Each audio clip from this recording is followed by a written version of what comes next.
सुप्रिया का रोज किसी न किसी बात पर अपनी बहू तारा से झगड़ा होता ही रहता।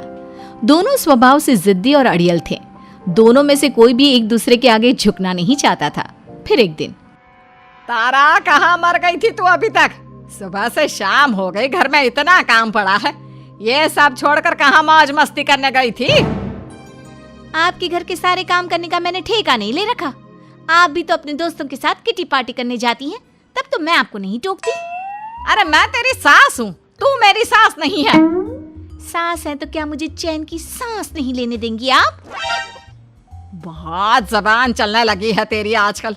आने दे मेरे बेटे को घर पर, फिर देख तेरी कैसे क्लास लगवाती हूँ। आपके पास और काम ही क्या है? बाहर पड़ोसियों से मेरी बुराई करना और घर में पति से। हाँ तो अब तेरा काम भी तो ऐसे ही होते हैं ना।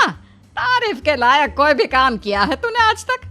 बस जुबान चलवा लो, कैंची से भी तेज चलती रहती है। सिर्फ जुबान ही नहीं, हाथ पैर भी चलते हैं, जिनकी वजह से आपको घर में इतनी सफाई देखने को मिलती है, वरना आपको तो अपनी किटी पार्टियों से फुर्सत नहीं मिलती। तो कहना क्या चाहती है? घर का क्या सारा काम तू खुद अकेला करती है? तो और क्या नौकरानी करती है? इसी तरह तारा और सुप्रिया में आए दिन लड़ाई होती। दोनों के दिन की शुरुआत ही एक दूसरे से लड़कर शुरू होती और लड़कर ही खत्म होती, मानो ये अब उनकी दिनचर्या का हिस्सा बन चुकी हो। शाम को तारा का पति वैभव घर आता है। वैभव को देखते ही उसकी माँ सुप्रिया उसके पास आती है और कहती है, बेटा वैभव, अच्छा हुआ जो तू आज जल्दी घर आ गया। देखना तेरी बीवी सुबह से मुझसे लड़ी जा रही है। माँ की बातें सुनकर वैभव तारा को जोर जोर से आवाजें देने लगता है। क्या हुआ जी, इतना चीख क्यों रहे हो? तारा, तुमने आज फिर माँ से लड़ाई की? अरे लड़ाई मैंने नहीं की, शुरुआत पहले इन्होंने की थी। समझा दीजिए अपनी माँ को। मुझे कहीं भी आते जाते टाइम टोके नहीं, वरना मैं अपना सामान बांधकर मायके चली जाऊंगी। इतना कहकर तारा वहां से चली जाती है। ये सब क्या चल रहा है माँ? किसी दिन मैं आप लोगों के चक्कर में जरूर पागल हो जाऊंगा। आप लोग कभी प्यार से क्यों नहीं रहते?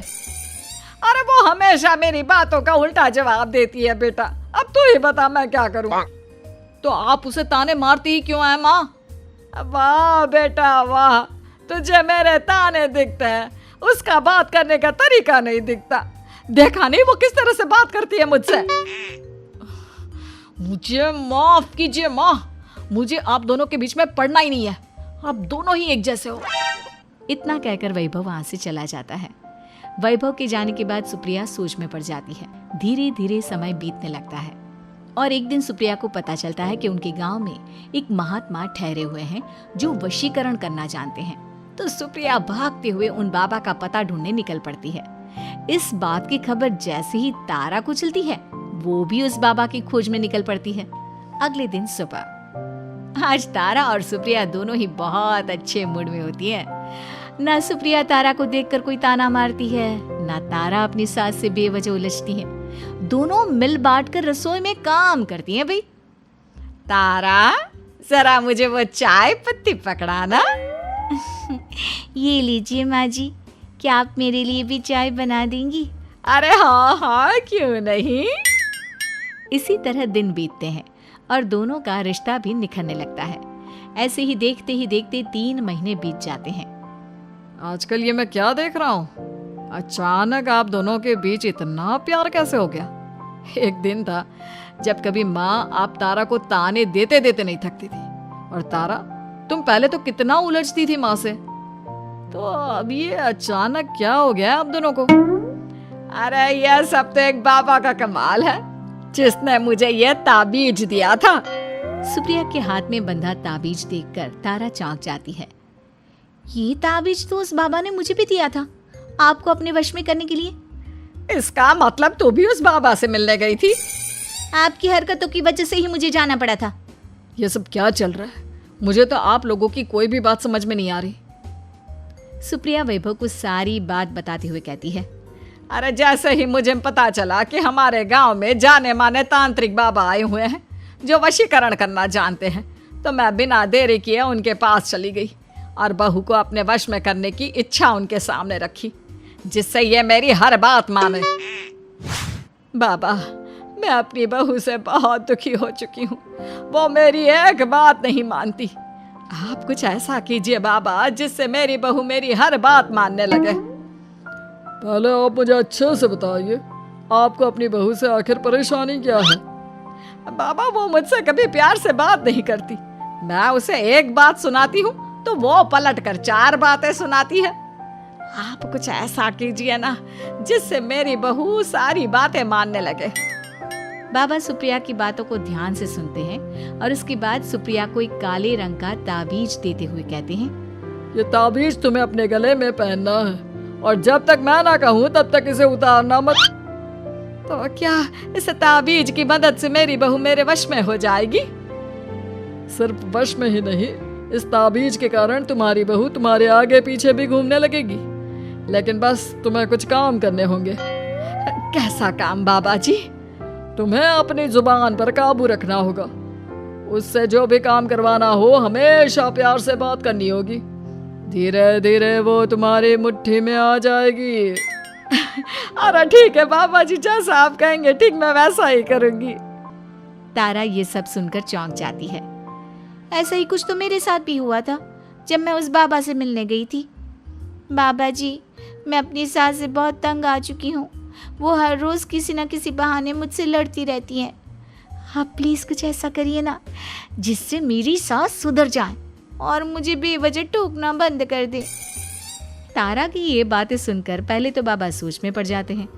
उसके बाद वो तारा को भी काले रंग का ताबीज पकड़ाते हुए कहते हैं, ये लो बिटिया, इसे अपने गले में पहन लो और जब तक मैं तुम्हें इसे उतारने के लिए ना बोलूं तब तक इसे उतारना नहीं। इस ताबीज को पहनने से तुम्हारी सास तुमसे प्यार करने लगेगी और दिन रात तुम्हारे आगे पीछे घूमेगी। ये सुनकर तारा बेहद खुश हो जाती है। बाबा, इस ताबीज का असर कब तक होगा?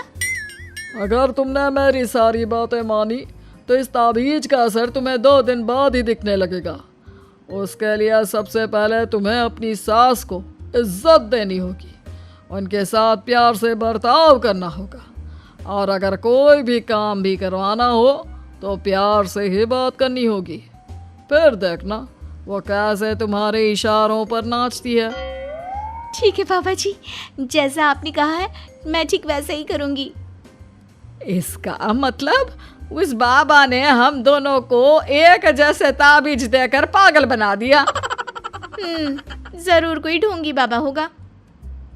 इतने में ही बाबा भी उनके घर पहुंच जाते हैं और मुस्कुराते हुए उनकी ओर आते हैं और उनसे उनके हालचाल पूछते हुए कहते हैं, ताबीज का असर हुआ या नहीं? बाबा जी, आपने हमें एक ही जैसा ताबीज देकर पागल बनाया है। ऐसा कैसे? ताबीज ने अपना काम तो पूरा ही किया है। आप दोनों को देखकर लगता तो नहीं कि अब भी आप लोगों के बीच कोई खटपट है। खटपट तो नहीं है बाबा जी। अब तो मेरी बहू मेरी हर छोटी बड़ी ज़रूरतों का ख्याल रखती है, मेरी सेवा करती है। हाँ, वैसे अब तो मम्मी जी मुझे ताने भी नहीं देती और ना ही कहीं आने जाने में टोकती हैं। जानते हो ये सब कैसे संभव हुआ? कैसे बाबा जी? यह सब तुम दोनों के कारण ही संभव हुआ है। मैंने जो ताबीज दिया था वो सिर्फ एक धागा ही था। ये चमत्कार तो तुम दोनों ने अपनी जुबान पर संयम रखकर प्यार और संयम के साथ काम करके किया है। बिटिया, कुछ कमी तुम्हारे अंदर थी तो कुछ कमी तुम्हारे सास के अंदर थी। इसीलिए तुम दोनों को सुधारने और तुम्हारी गलती का एहसास कराने का यही एक रास्ता था। बाबा की ये सारी बातें सुनकर सुप्रिया और तारा एक दूसरे की ओर देखने लगते हैं। अब उन दोनों को अपनी गलती का एहसास होता है। शायद आप सही कह रहे हैं बाबा। मैंने कभी अपनी बहू को समझने की कोशिश ही नहीं की। मैंने भी तो कभी आपकी उम्र और ओहदे का लिहाज नहीं किया और जो जब मन में आया बोलती चली गई। हो सके तो मुझे माफ कर देना मम्मी जी। चलो फिर अगर सब ठीक ही हो गया है तो बाबा जी अब आप भी वापस अर्जुन बन जाइए।